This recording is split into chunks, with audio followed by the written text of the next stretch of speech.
कि Donald Trump ने ये कहा कि जी ईरान हमसे बात करना चाहता है। ईरान जो है वो उन्होंने हमें कहा है कि हम आपसे बात करेंगे और हम किसी किस्म की चीज़ जो है उसको रिजॉल्व करना चाहते हैं। इसको ईरान डिनाई करता है। इनफैक्ट इसके ऊपर मीमबाजी भी शुरू हुई जिसमें उन्होंने कहा कि डोनाल्ड ट्रंप जो है वो अपने आप से नेगोशिएट कर रहे हैं। उसके बाद जो है ये हुआ कि डोनाल्ड ट्रंप ने एक ऐसा फ़ैसला लिया जो हमें लग रहा था कि ये चीज़ इस दफ़ा इस जंग में नहीं होगी। 3000 ट्रूप्स जो हैं वो इस वीकेंड जब अभी हम बैठे हैं एज़ वी स्पीक वो मिडल ईस्ट की तरफ जो है वो रवाना है। उनमें पैराट्रूपर्स हैं और पैराट्रूपर्स का तो एक ही काम होता है कि वो किसी एक जहाज़ से लैंड करते हैं एनिमी टेरिटरी में और उसके ऊपर कब्ज़ा करने की कोशिश करती हैं। तो खग आइलैंड जो है जहाँ पे ईरान की ऑयल की जो सबसे बड़ी रिफाइनरी कह लें उसको या उसको डिपो कह लें जहाँ से वो ऑयल सप्लाई करते हैं, उसके ऊपर ये एक निशाना बन सकता है कि ट्रूप्स ऑन द ग्राउंड वाली कहानी जो है वो फिर एक रियलिटी बन जाएगी, वरना 3000 बंदा आप एवं नहीं भेजते। अमेरिका के अंदर खुद डोमेस्टिकली इस चीज़ को अप्रिशिएट नहीं किया गया। रिपब्लिकन सेनेट जो हैं कुछ लोग, उन्होंने पार्टी के लोगों ने कहा जी कि हम इसमें अप्रूवल नहीं देंगे क्योंकि डोनाल्ड ट्रंप ने इस ग्राउंड इन्वेजन के लिए मजीद या इस वॉर के लिए $200 बिलियन मजीद मांग लिए और वो कह रहे हैं हम इसके ऊपर साइन ऑफ नहीं करेंगे। लेकिन ट्रूप्स डिप्लॉय हो चुकी हैं, तो अगर ट्रूप्स डिप्लॉय होकर अगर लैंड कर गए, एक भी लैंड कर गया, तो फिर जो प्रोवर्बियल टेबल है जिसके ऊपर बैठ के ये सारी कॉन्वर्सेशन होनी है और सालसी होनी है, वो टेबल जो है उसको आप ना समझें क्योंकि जिस second troops on the ground होगी ये एक तवील जंग जो है इसके अंदर बन सकती है।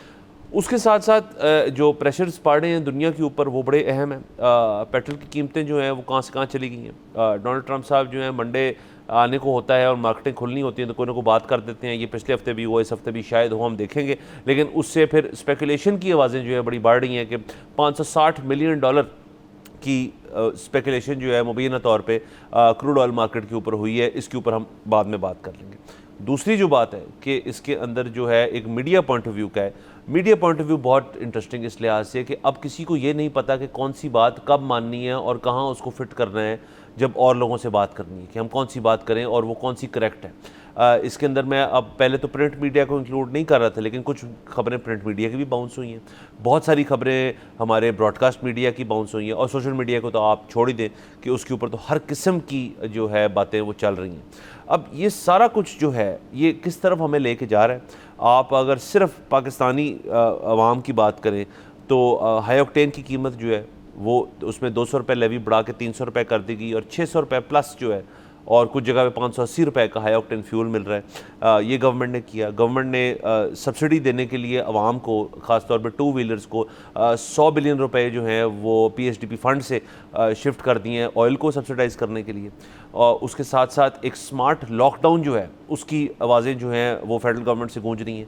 अब वो कब नाफिज होएगा, फिल वक्त हमारे पास उसके ऊपर तजवीज़ जो है वो जा चुकी है। स्कूल खुलेंगे नहीं खुलेंगे इसके ऊपर पंजाब गवर्नमेंट अभी तक है जी 1 तारीख को या 2 अप्रैल को स्कूल खुल जाएंगे, मेरा नहीं ख्याल खुलेंगे। लोग जो हैं वो अपने ज़ाती तौर पे ऑस्टेरिटी कर रहे हैं नहीं कर रहे हैं, लोग आमदोरफ्त जो है उसके अंदर तब्दीली आई है, ये एक बहुत बड़ा सवाल है। उसके साथ साथ जो फ्राइडे का वर्क का था जी कि 3 डे वीकेंड कर दें, उसके पंजाब गवर्नमेंट ने स्टांस लिया है एक उस दिन की जी इसको करने से पेट्रोल का खर्चा ज़्यादा हो रहा है क्योंकि जुम्मे की छुट्टी देने से लोग सफ़र ज़्यादा करते हैं। लोगों ने जो आउट ऑफ स्टेशन है वो जाना शुरू हो जाते हैं बाहर आउट ऑफ स्टेशन, तो आप जुम्मे को एसेंशियल स्टाफ को बाउंड करने के वो दफ्तर आए। तो सर टोटल केओस है। एक क्लैरिटी नहीं है किसी भी चीज़ की। मैं क्लैरिटी कह रहा हूँ कि पंजाब गवर्नमेंट की भी जो है वो हमें बयानात जो हैं अभी उनसे नहीं पता कि आने वाले कुछ हफ्तों में क्या होगा। फेडरल गवर्नमेंट का भी नहीं पता, मुझे अमेरिका का भी नहीं पता और बाकी दीगर जो इसके अंदर स्टेक होल्डर्स हैं उनका भी नहीं पता। और मैं किसी को ब्लेम नहीं कर रहा, ये सिचुएशन ही इस किस्म की है जिसके अंदर क्लैरिटी हासिल करना बहुत मुश्किल हो चुकी है। हाँ जी बिल्कुल, शुरू में सालसी आपने शुरू किया वहाँ से, सो अब जाहिर है एक सेट ऑफ डिमांड्स है ईरान की तरफ से।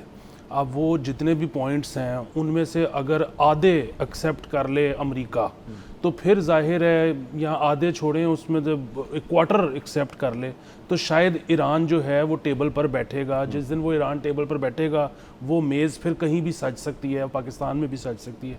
लेकिन जब तक उनके बहुत बेसिक पॉइंट्स को ये अप्रूव नहीं किया जाता तो फिर ज़ाहिर है टेबल पर बैठने का ईरान को फ़ायदा कोई नहीं। अब उनके जितने भी डिमांड्स हैं उनमें से ज़ाहिर है जो दो सबसे बुनियादी हैं वो एक तो ये है कि जी कोई इंटरनेशनल गारंटी कि ये 1 साल 2 साल 3 साल के अंदर दोबारा हमला नहीं हो जाएगा। और दूसरी ये है कि हम पे से सैंक्शन हटाई जाए ताकि जो हमारा इंफ्रास्ट्रक्चर का नुकसान हुआ है ये हम रिकवर तो कर सकें ना, वरना तो हम सारी ज़िंदगी रिकवर ही नहीं कर सकते। तो अब जब तक ये दो नहीं मानी जाती तब तक जाहिर है टेबल पर बैठ के करना क्या है। अच्छा, ऑन दी अदर हैंड अब आप अमेरिका का पर्सपेक्टिव अगर आप देखते हैं तो शायद अमेरिका अगेन, डोनाल्ड ट्रंप साहब को हम जानते हैं, वो कभी भी कुछ भी कह सकते हैं और यू टर्न ले सकते हैं और वो बता सकते हैं कि जी देखें हमने बड़ी डिस्ट्रक्शन कर दी वहाँ पे, हम जीत गए, हम ज़बरदस्त हैं और बात ख़त्म और अब जंग ख़त्म हो गई और हम वापस जा रहे हैं। प्रॉब्लम है नेतन्याहू जो हैं वो इंटरनली भी बहुत अनपॉपुलर हो चुके हैं इसराइल में आपको ज़ाहिर है ख़बरें बहुत कम वहाँ से बाहर आती हैं, लेकिन अब हमें पता है कि वहाँ पर बहुत बम गिरे हैं, उनका बहुत इंफ्रास्ट्रक्चर का नुकसान हुआ है। उनके कुछ शहरों के गवर्नर ने खुद बयान दिया कि जो बड़ा नुकसान हुआ है। एग्जैक्टली एक उनका जो पार्लियामेंटेरियन था वो तकरीबन रो पड़ा और उसने कहा कि उसने टेलीफोन पर से आवाज़ सुनाई कि इस तरह की बीप की आवाज़ आती है और उसके बाद हमारे पास 15 सेकंड होते हैं बंकर में जाने के लिए, और अगर किसी के 3 बच्चे हैं तो उसको ये समझ नहीं आती कि उसने बड़े को बचाना है या छोटे को बचाना है। सो वो लोग भी, वहाँ की भी आवाम ये कह रहे हैं कि जी अगर इसके बाद हमें मिलना कुछ नहीं, अगर ये जंग बंदी हो जानी है तो फिर नेतन्याहू ने हमें इसमें डाला क्यों? सो क्योंकि नेतन्याहू के लिए डू और डाई सिचुएशन है, वो कह रहा है कि मैंने रुकना ही नहीं, उसकी वजह से अमेरिका अभी तक सपोर्ट कर रहा है कि चले ठीक है जंग चल रही है। अब ये बात जो है ना बूट्स ऑन ग्राउंड्स वाली, जाहिर है फ्यूचर का इल्म अल्लाह के अलावा किसी के पास नहीं है, हम सिर्फ टेबल लगा सकते हैं। सब्सक्राइब करें और बेल दबाएं ताकि कोई खबर रह न जाए।